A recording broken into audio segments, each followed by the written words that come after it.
Welcome to MSL Talk with Tom Caravela, a podcast specifically designed for MSLs and all things field medical.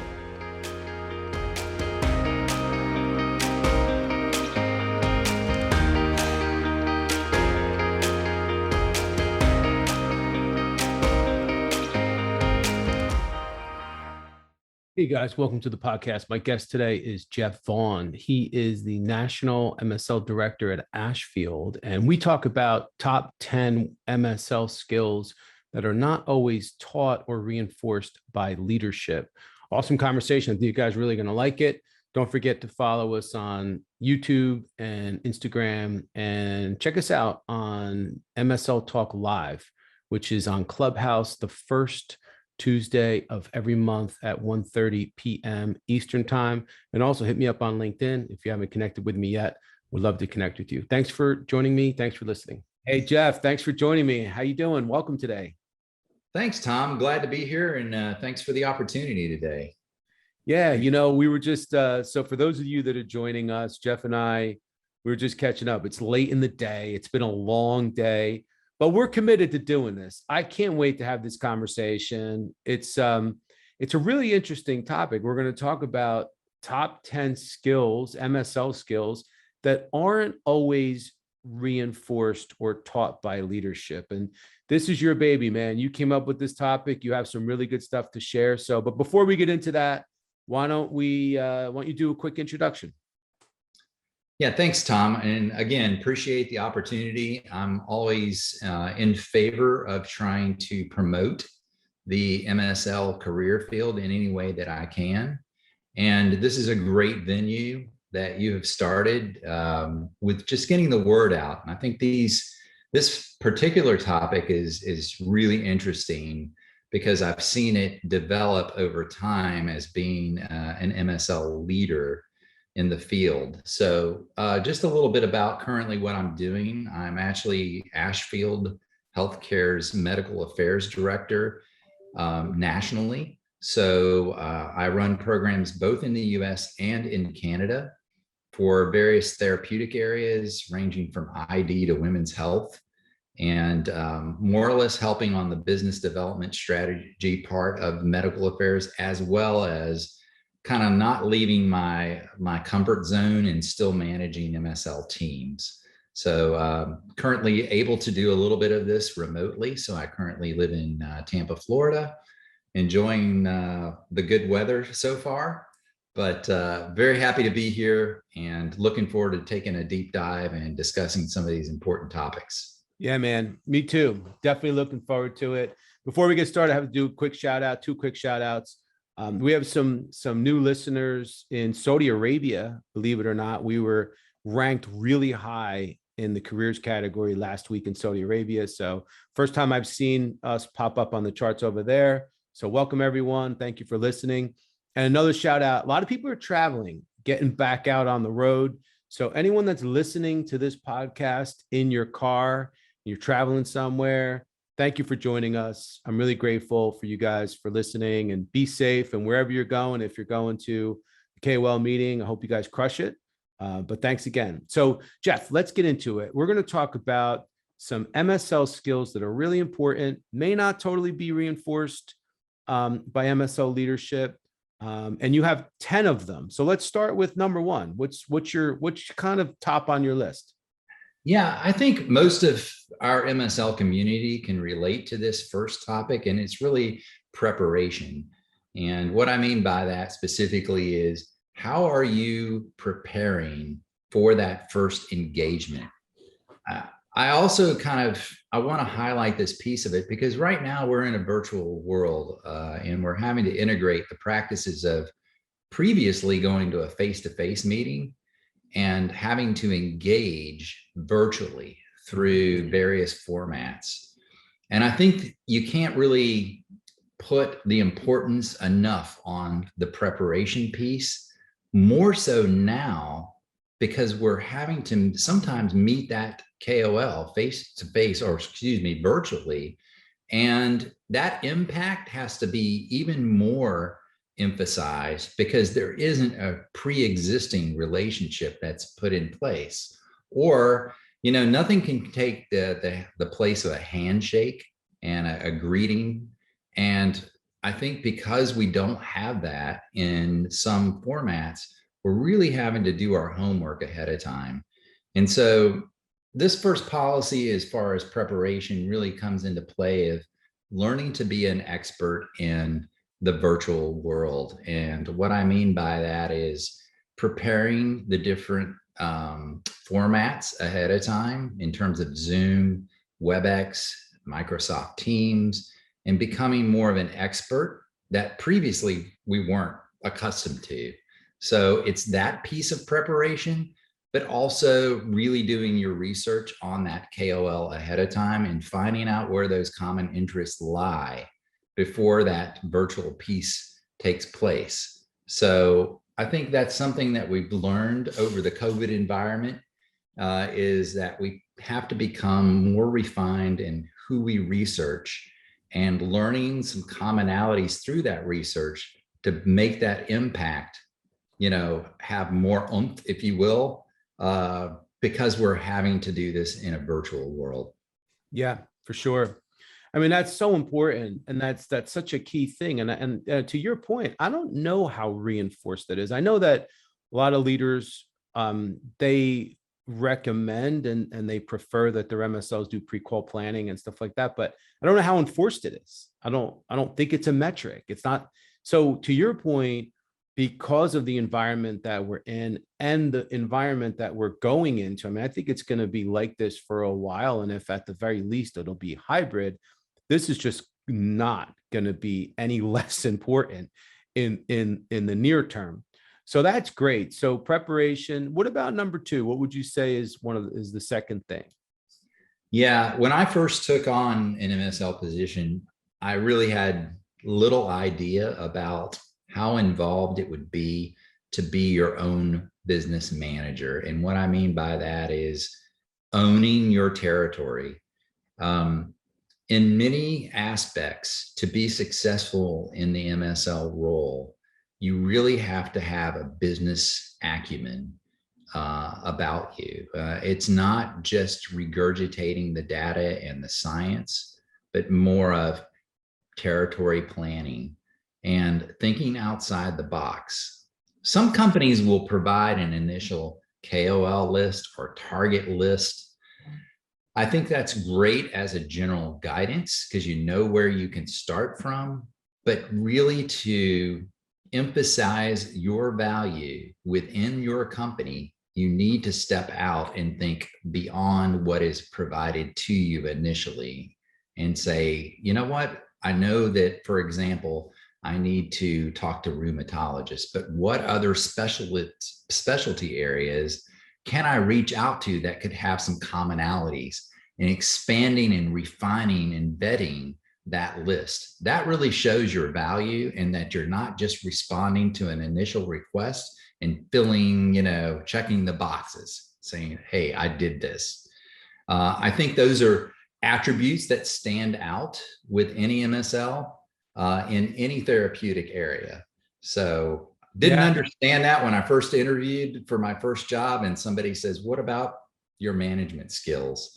I think that piece of it is as important as knowing your scientific background and knowledge. Yeah. We reminds me, we did an episode recently on territory mapping. Just kind of another term that you hear a lot. A lot of people are like, well, what is it? Can you talk about it?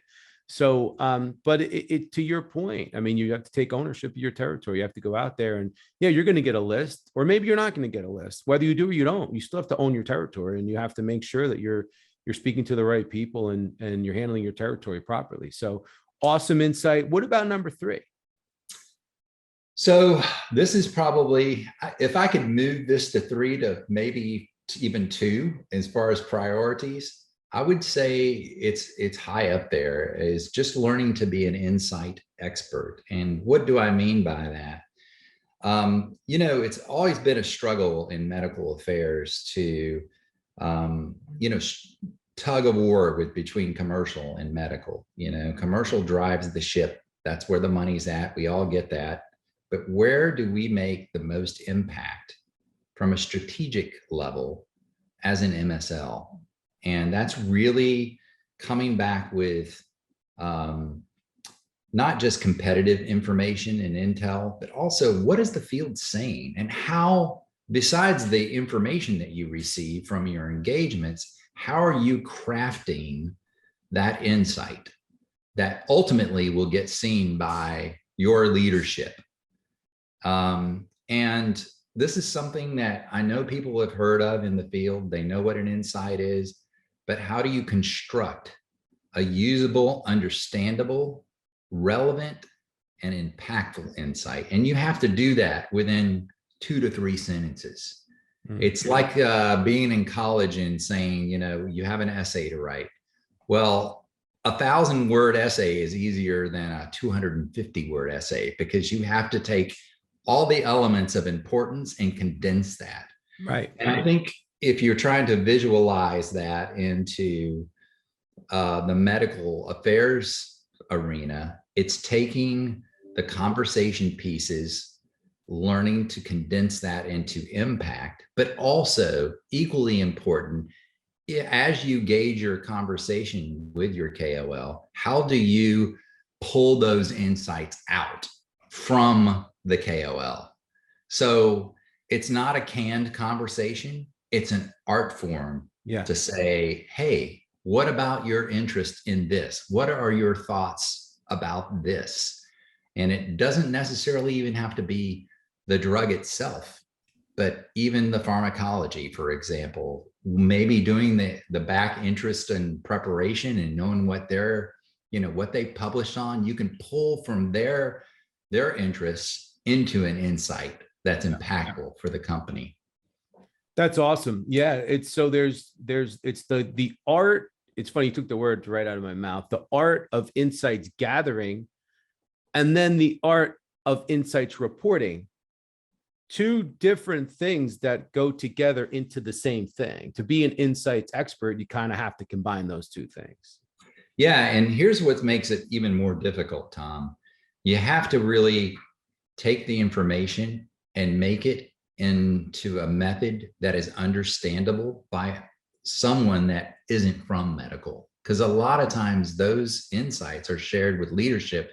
It could be someone that's from managed markets. It could be from somebody that is in a global lead position.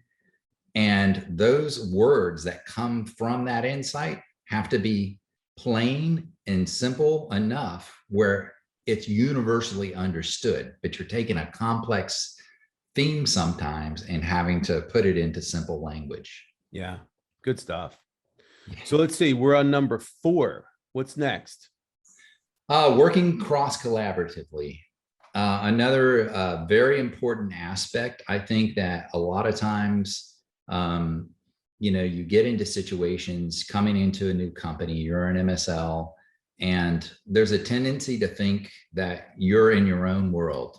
And there is a clear division, of course, from a compliance standpoint, where, we can't cross the line and vice versa with commercial.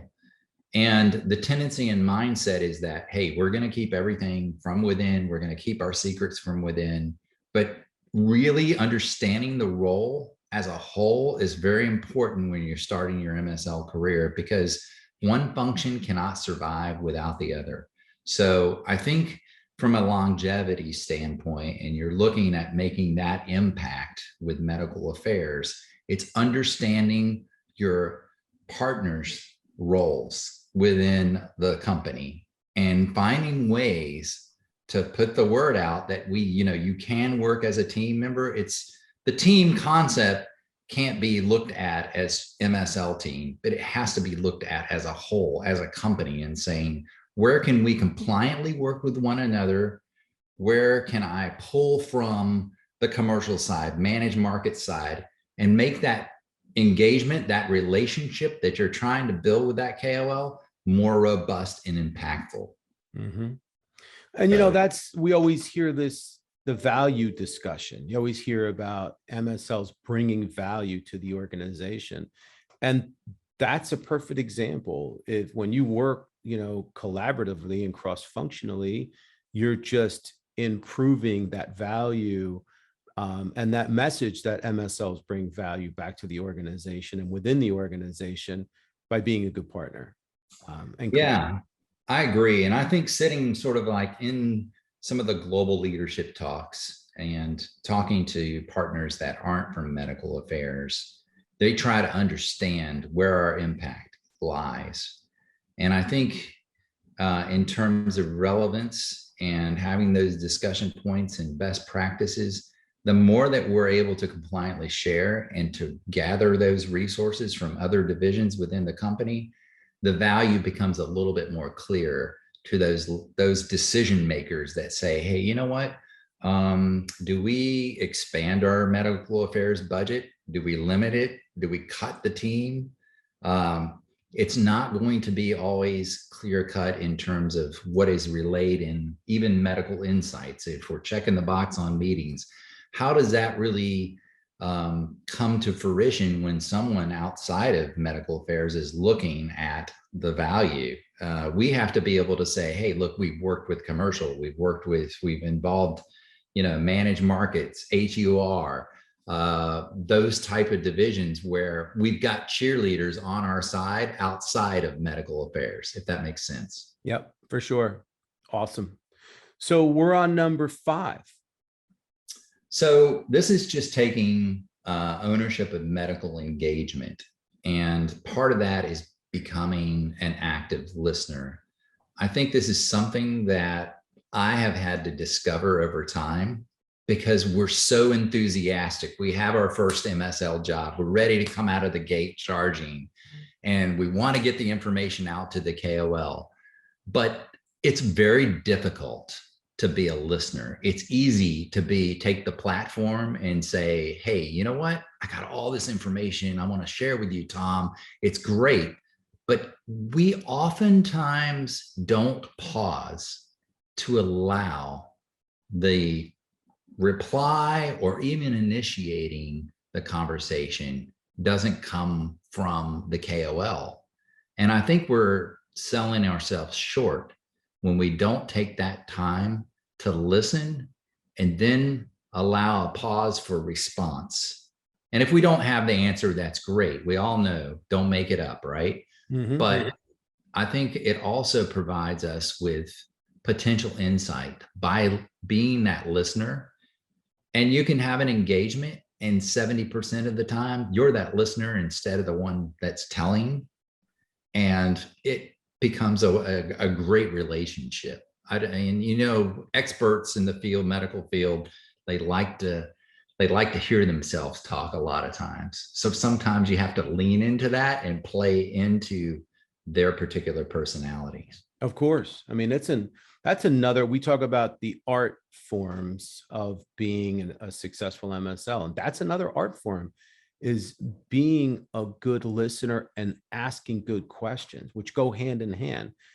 And that's such an important piece of the equation that I would think would be reinforced, but I can see it being on this list because I think a lot of times leadership leaves it up to the MSL to do this, but I think it really is something that people need.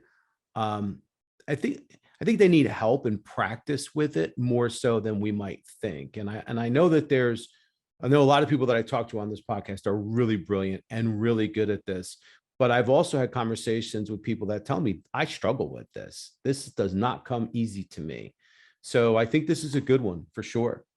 Yeah, from a leadership perspective, and one of the things that I enjoy the most is going out on field rides to evaluate the MSL.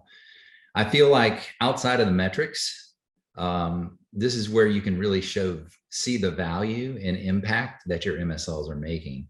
And oftentimes to your point, you're really good at it, or you're a novice and you're learning. But where I've seen the struggle area is just taking time, slowing the roll down, as you say, and allowing that conversation to come to you, and allowing the KOL to speak and actively listen to them, make the eye contact, really show visually. And particularly, we're going back to the virtual piece of this. It's very, very important that looking into the camera, looking at knowing where your positioning is on the Zoom call, and really trying to, I would say, relay authenticity and realism where you can't get that, in as much than a face-to-face meeting. Sure. Yeah. So, Awesome. Good stuff. So we'll move on to number 6, I believe. right. So soft skills training, I think a lot of MSLs have heard this term. I think even in spite of it being a very overused term, I still believe that this is, even in experienced MSLs, it's something that's rare. It's hard. I interview MSL candidates on a daily basis, and I've seen candidates come from academic institutions, Ivy League backgrounds, and they're really smart, even in a clinical setting. The struggle always has been, hey, can you take what you've learned in school and put it into a conversation piece that's interesting, that's alluring, that's going to elicit good feedback? And, I have a subset into this soft skills piece and saying, sometimes you're only going to have a couple minutes. And I think I can recall one team that I'm working with now, and really great MSL, and she is having to explain her role, what an MSL is. And a lot of times, unless you're coming from research or academia, you're going to have to go out and explain what you do for the company. You have to dispel sort of the division between you and a rep, and you have to have that nailed down. Sure. And how do you do that in a conversational manner to make that KOL comfortable with giving you information, to say, all right, you're a colleague more than you are trying to push anything out. So the elevator speech really gets down to knowing what you need to say, make it impactful. And maybe sometimes you only have 2 minutes to do it because people are busy. They're seeing patients, they're doing research. You have to compartmentalize your time based on what they're willing to give you and make it like that elevator speech, whether it be 1 minute or 5 minutes, or sometimes you're lucky enough to have an hour. Those are far and few between. Yeah, no, for sure. And we talk a lot on this podcast about emotional intelligence and soft skills, and all this stuff goes hand in hand, and it needs to be practiced. It needs to be monitored. It doesn't come naturally for everybody. For some people, it comes really naturally. There's an old expression, you can't teach height. But in this situation, I think you can. I think that there's definitely a lot of this that can be taught. There's a lot of finesse that can be taught in someone's interpersonal skill set.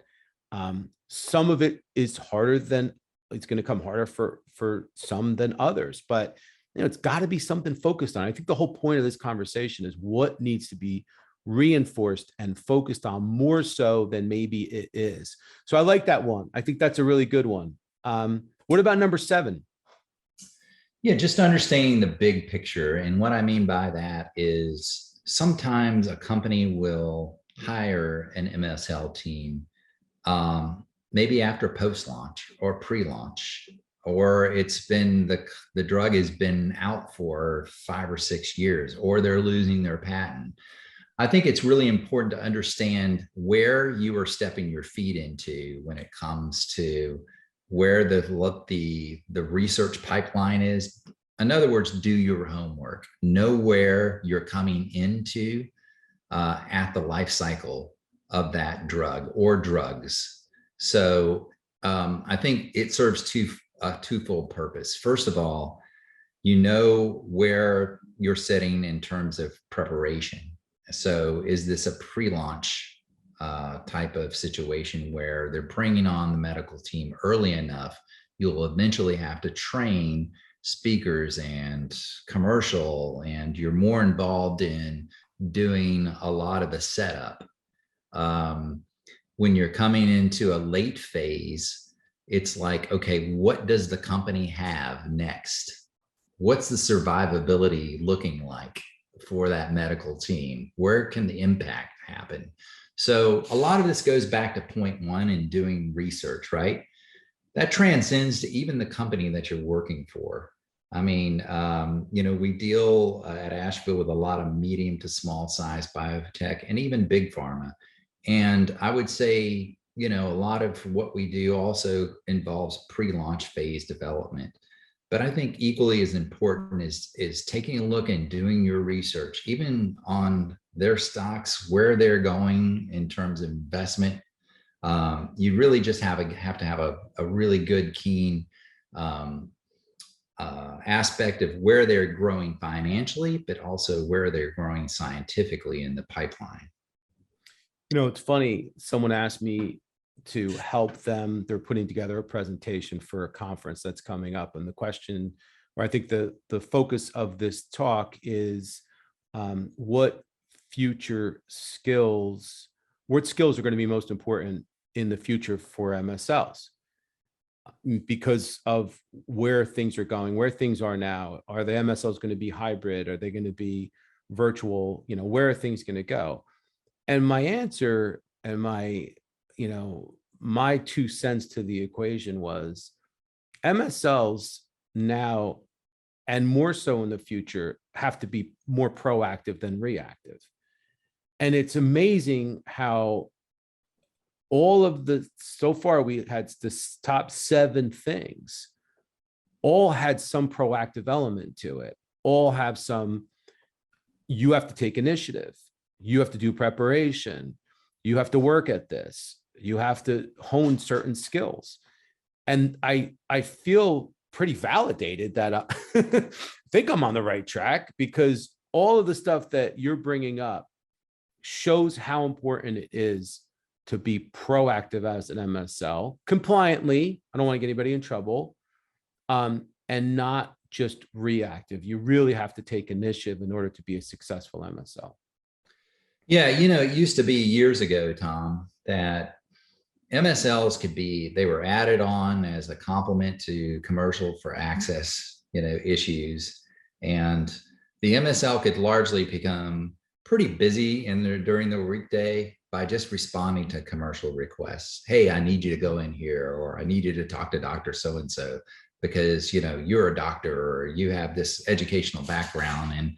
And I think that our environment has shifted us to becoming more of a hybrid, if you even leaning on that proactive piece, because for years we've wanted to get the notice from pharmaceutical leadership to say, here's our impact. In order to do that, we need to step out of our comfort zone. And that's a common theme that I'm starting to see evolve, where the MSL teams are no longer going to be just responding to commercial requests compliantly, but also there is an element of still that occurring. But I would say more now, it's more of a 70% proactive shift and about a 30% responsive to commercial needs. Totally agree. We're on the same page. So let's go to number 8. 8's great from my perspective because I love job development within the medical affairs community. And I've always said you always have an opportunity to work for, and this isn't just in med affairs, but in general, you get good bosses and you get bad bosses. And I always say that you either stay with your current career because of your boss, or you leave because of your boss, right? A lot of it is culture and environment and nurturing the needs of your team individually. And I put this down here because it's really important for me personally and professionally to develop my MSLs. It's when you get them in place and you hire the team, of course you want continuity, you want great fit. But beyond that, when people are working really hard for you and they want to, and often 99% of the time, it's like me telling them to slow down instead of, hey, I need you to pick up the pace, because they want to do a good job inherently. But we have to think beyond that and say, as a leader, we need to nurture that MSL's career. And I made a point of putting down looking for opportunities for professional growth. I think that starts with leadership and taking the time with your MSL and saying, hey, what are you looking for in the long game here? Yeah. Some folks are happy and content with staying put and doing what they need to do. But the teams and the MSLs that I like to work with are the ones that are that proactive, think outside the box, let's get some ideas generated. And part of that is going back, and it's the onus on really leadership to say, hey, what do you want? Where do you want to go next? And realizing that the more diverse of a profile that you can create for yourself outside of the MSL field role, the more valuable you will be to a company. And that's just in general. I'll actually share a little information or story with you real quickly with someone that I always considered a mentor to myself, that he was a field leadership director for Novartis and helped build up their leadership team in cardiology. And I really just gravitated to him. He actually formed from ground zero, their leadership team. And he said, Jeff, he says, what I look for when I, promote my leaders is diversity. I want to see that not everybody's coming from the field. I want to get somebody that's got managed market experience, even commercial experience, that has an appreciation of that background and that can contribute to our leadership team. And I think about that, and it's a resounding thought, because sometimes we are so eager to get in the field, we feel comfortable with that. And I'm going to encourage our audience to think outside the box, investigate what other roles within pharma that they are interested in, and take that dive and take the chance, because you're only going to benefit your career in the long run. And I love this one because being a recruiter and being a, career development and career coach and being on this side of the equation, we're constantly trying to get people to invest in their career progression, invest in their future. And what does that mean? That means you have to raise your hand sometimes, take on special projects, sign on for different things, and you're building your resume. If you can work on a regular basis, maybe it's not every day, but let's just say it's weekly, monthly, once a quarter. If you can get involved in other initiatives within your organization, help out your manager on special projects, or take on additional responsibilities and initiatives, you're just investing in your career. You're growing as a professional, and that's going to pay dividends because all that stuff can be documented on your CV. And then you become more marketable. And to your point, now all of a sudden you can bring that diversity that you're talking about. You're not just a cookie cutter MSL that has a certain skill set. You have A, B, and C, and X, Y, and Z, if that makes sense. Yeah, it does. And I'll tell you this, when I build teams, I try to find MSLs that have that diversity of background and education background, because I find that they work in a big picture, they work the best because everyone has something to bring to the table. And then as a manager, your job is to pull that out.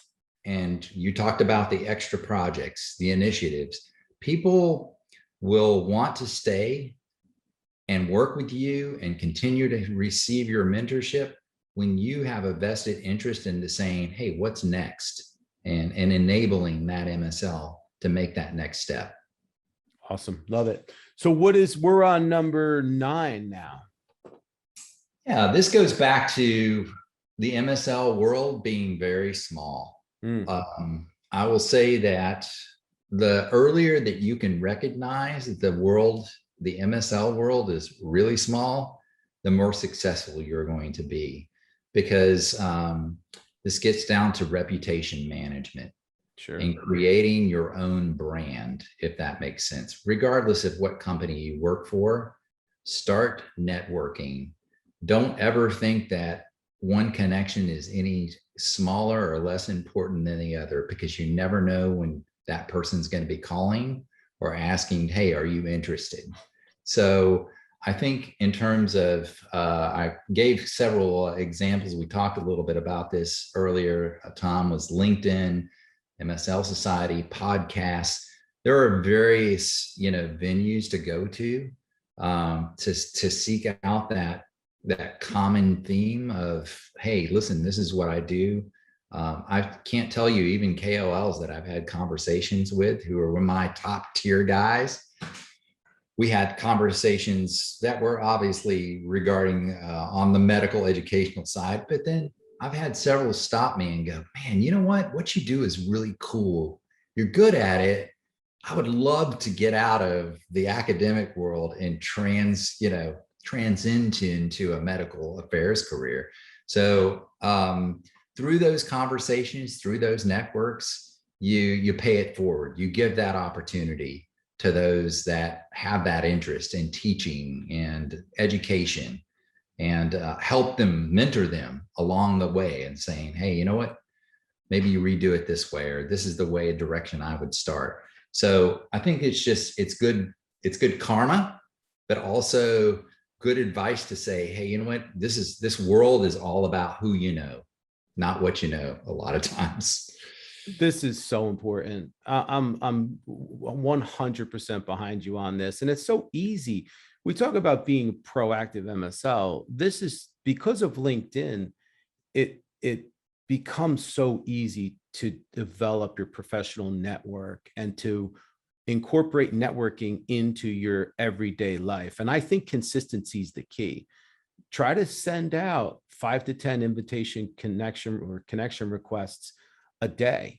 Or if you don't have time to be on LinkedIn every day, maybe you say, I'm going to do 10 a week, or you do it on weekends. And it's just really easy. Anyone listening to this podcast right now, I challenge you, send me, if you and I aren't already connected, send me a connection request, send one to Jeff, say, hey, I listened to your podcast with Jeff, thought it was great, would love to connect with you. I'm sure we're going to accept it. I'm sure we are. Absolutely. So that's a perfect example right there. I'm going to make it easy for you. So let's move on to our last one, number 10. Yeah, I alluded to this earlier, Tom, when we talked about creating your own identity. I don't mean necessarily even in the networking space, but really just relating vulnerability in the conversation. People want to know you're authentic, you're real. My first trainer actually as an MSL always told me, do not regurgitate the science and then spit it out, right? Because you're not going to last long in this business. And I had to go through my lessons of hard knocks, with some pretty tough KOLs. And then I got it, I didn't immediately get it. And then it registered for me. And I think having been in a leadership role, a lot of that is passing on my mistakes that I made in the field and saying, I'm not perfect. And people, I guess, just as a human race, that we all want to know that there are some kinks, and people don't have all the answers all the time. There is an expectation by whoever company you work for, that you should know the basic science. You should be able to go out there, communicate the data, get all that part. But there's going to be times during that conversation where you're not going to have that answer. And one of the golden rules is never make it up, right? You're going to get called out. But part of that goes into just being vulnerable and saying, hey, I'm human. Even when you're making a mistake, be upfront about it. Own that mistake. Because I think people by nature want to know that person behind the title, if that makes sense. Sure. And this is one, you're right. This isn't taught. This isn't something that you're going to hear people talk a lot about, but if you can embrace your vulnerability and to what you were saying, be authentic, that's when you really start to make connections with people. that's when people start to see you as, they don't necessarily see you as a title. They don't see you as a representative from a company that's there for whatever reason. They're starting to see you as a partner, as an advocate, as a real person. So this, I know, it's not an easy one. No, This is not not an at easy all. one. This one definitely takes some effort, but I appreciate you bringing this into the equation, because I think that this isn't talked about a lot. No, and this can actually, you can put this into a relationship with even starting your career as an MSL. And I actually, when I screen candidates for potential openings in pharma, one of the things that I like to do is I'll have the conversation virtually occur, but I'll tell the candidate up front, hey, I want this to be an informal setting per se. If it's between one-on-one and they're not doing a presentation, anything like that, because I want some of the nervousness to get lifted off, and I want to find out where the character lies within. And oftentimes when I can premise that initial sentence and say, let's just get to know one another. Some of these questions that I'm going to ask you are not canned questions, but I just want to know where you're coming from. What's your end game? Where do you want to, why did you apply for this position? And see if they can verbally talk me through that, but without having all the fanfare of it being super formal, because then sometimes nerves get in and you really don't get a chance to know that person. But I think if I can gauge the authenticity piece early on, even as early as your first MSL career, it will serve subsequently when you move down to further interviews. You can get to the formal part later when you're doing the presentation, but you want to hold part of that in authenticity even when you're doing your presentation. Some of the best presentations I've ever seen, Tom, you can probably agree with me on this, is the ones that will go through a set of slides and will have a conversation with me and not read from those slides. Sure. That's when I know that candidate's in a fair running, a good shot of getting an offer. Yeah. I like your style, Jeff. I like your style. This is really, really good stuff. We've done these top 10 MSL skill lists to different degrees in various types of ways, but this was a different angle. And I think that this really, shined a spotlight on areas where I don't know. I know that the spotlight's not often shined on. Some, obviously I don't think there's any real surprises on here, but I think that there's some real meat to all of this that people should take a look at and hopefully take some notes and write down and say, you know what, I need to hone these skills. I need to focus on these things. I need to get better at this. And I think it's just going to make people a lot better. But I love this, and I love your style. I love what you just brought to this conversation. You're awesome. Thanks, Tom. And this is a great opportunity. I'm, again, a big advocate, fan of yours and MSL Talk. So, again, a lot of these points I've kind of learned over the School of Hard Knocks and time served, so to speak. But I hope that this becomes a valuable sort of mantra to kind of take these 10 points and say, hey, you know what? We're always in a continual learning process. Nobody does this perfectly. Not even myself after all these years. There's always something that I can take away from someone else that's maybe doing it a little bit better and just optimize that piece to make it a fluent, great engagement. So thank you. Listen, man, you just gave some great takeaways. I learned a lot. I know a lot of other people did too. So I want to thank you for coming on. You're the man, Jeff. I appreciate it. And we're going to have to do this again sometime. All right. Sounds great, Tom. And thank you for having me. All right, man. Thanks again, buddy. All right. You bet. Care. Bye.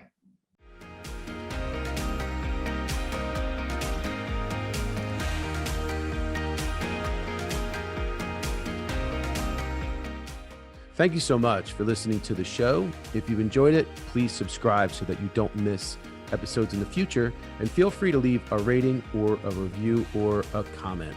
Thanks again, and I look forward to seeing you again soon.